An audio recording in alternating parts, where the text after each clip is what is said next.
Well, before I found a permanent partner,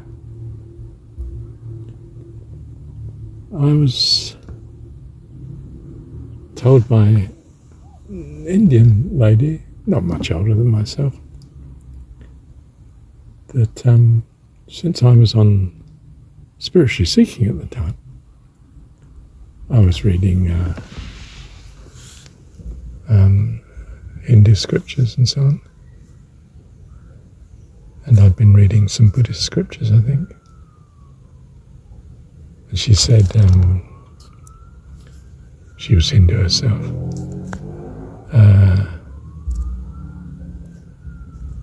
that it was really choosing a wife or following God.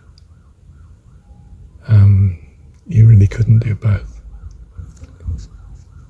Well, Lahiri Mahasaya, who's not Paramahansa's guru, but his guru's guru, the chap who basically piloted Kriya Yoga, and he was married, and pretty devoted man to God. Wife was concerned she wasn't provided for, but then there was a follower who provided for them anyway. So you could say he had some divine help in caring for what the wife felt was adequate.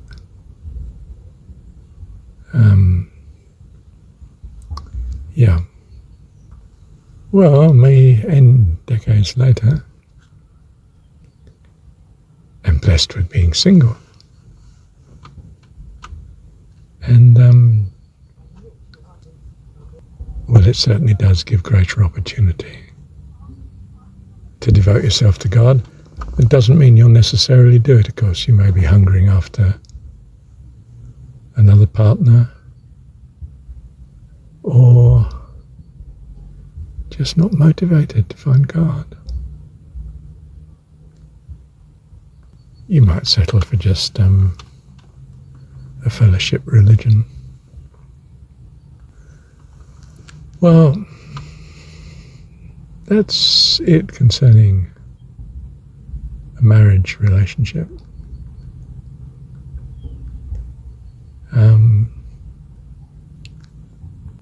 But similarly, if you're in an organization, for argument's sake, we'll say a church or religious group,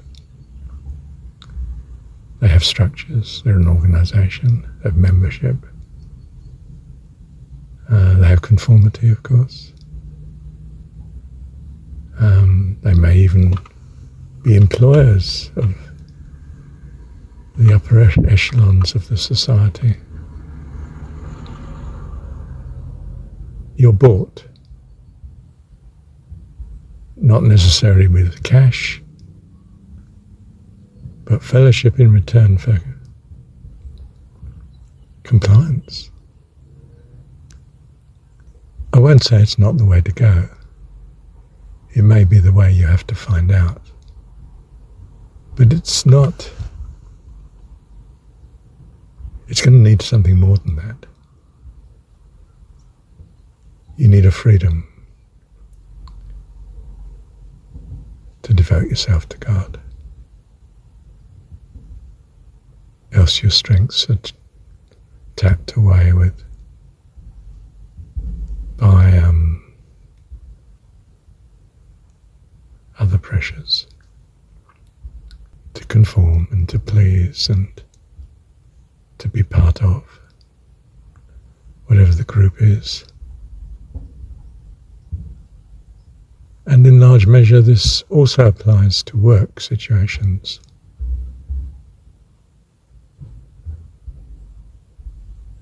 I suppose you could say even to be self-employed, but then you could call the tune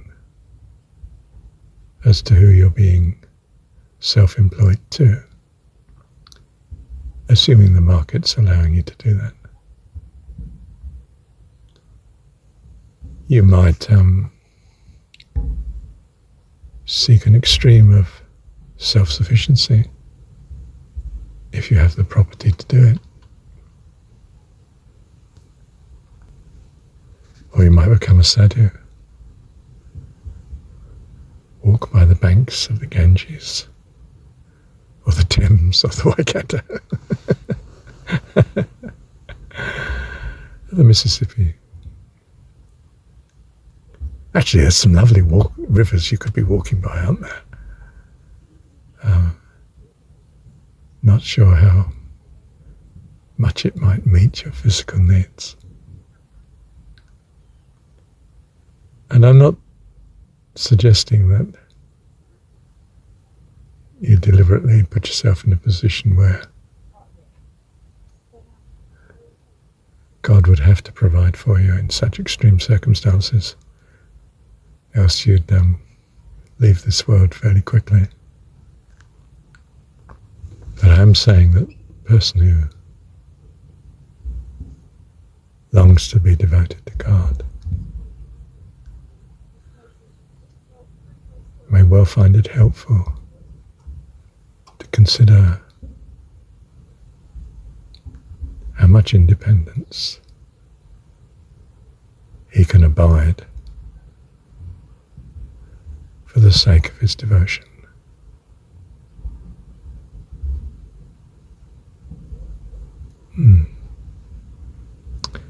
That's probably it. So whether it's membership of an organization, relationship to them, or relationship to an individual, the commandment is that you love God with all your heart, soul, mind and strength. It doesn't seem to leave much for anything else. But you may find, if you are caring for and providing for others that are in need, that God makes sure your needs are met if he thinks you're ready for that sort of lifestyle. Bless you. And my goodness, you are blessed if you're in that sort of lifestyle already. Thank you, Heavenly Dad.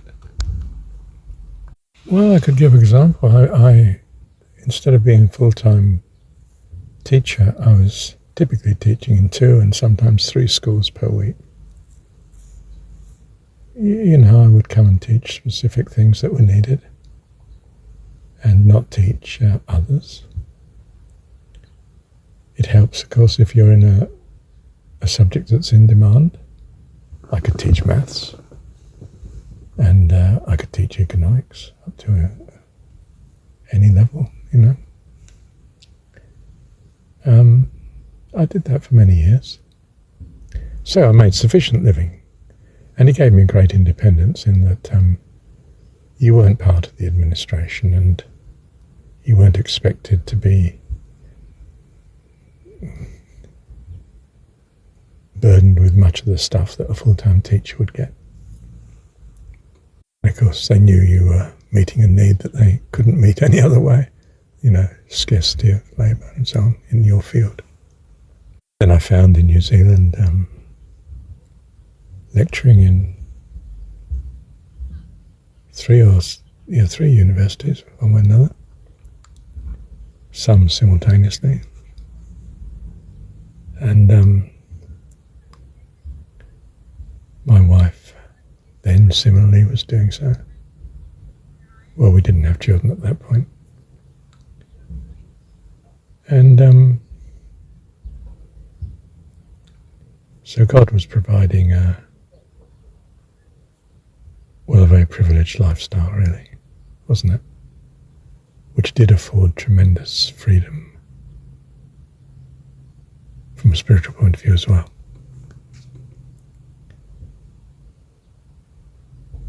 And then, well, I found myself retired. I had back trouble, which was a great blessing. It caused me to be retired. So I had all my time. And of course we owned property. I think we may have owned 2 houses at that point. One rental and one the one we lived in. So no financial problems. I think my wife had to work 1 day a week to cover basic bills. The rest was covered by income from lodgers and so on.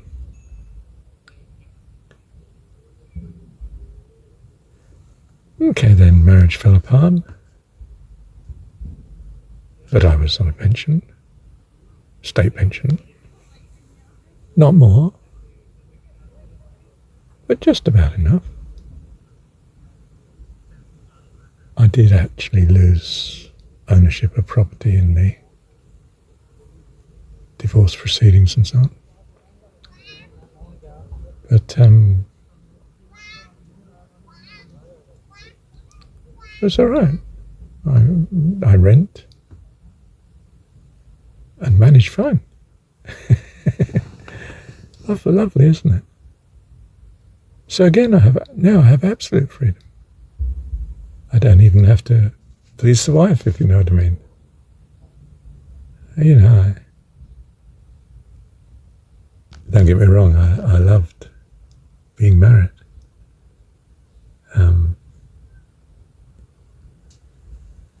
Well, except perhaps in the last year or two of each marriage, but that's when the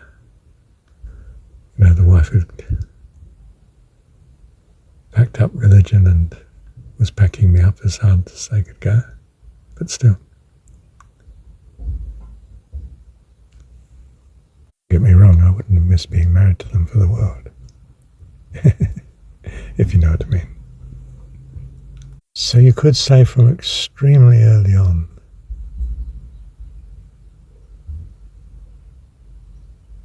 I mean, after the first, goodness, even being at university, I was a professional student, you see.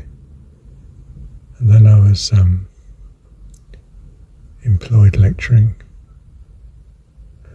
Unemployed as a research officer, senior research officer in the end. And lecturing, of course.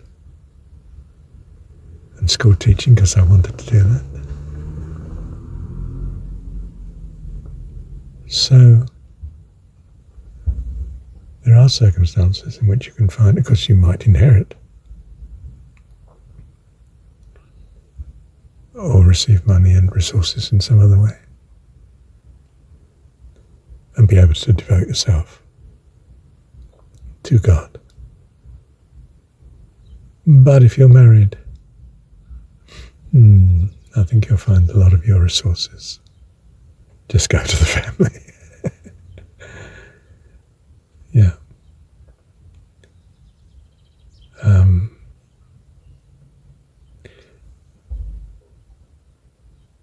But from a religious point of view, of course, it's not a problem, because being devoted to your family, it's quite noble in itself.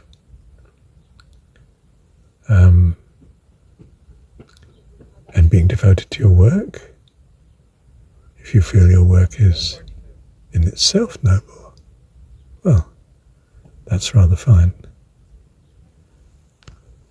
So I do think that you could be well moving in the right direction. But to really break through, when you want to meet the first commandment, I know it's not a commandment. It's a sort of principle, that it's a goal, it's an aim. More importantly, it's a tremendous blessing to you in as far as you can follow it. In as far as you do make it your purpose to love your God with all your heart, soul, mind and strength. It's not some burdensome command. It's a gift, a blessing to you. All joy, hope, peace, you name it. Everything, eternal life, comes of loving your God with all your heart, soul, mind and strength. Yes. Bless you. Thank you, Heavenly Dad. To worship you I live, to worship you I live to worship you. To worship you I live, to worship you I live to worship you. Thank you, Dad.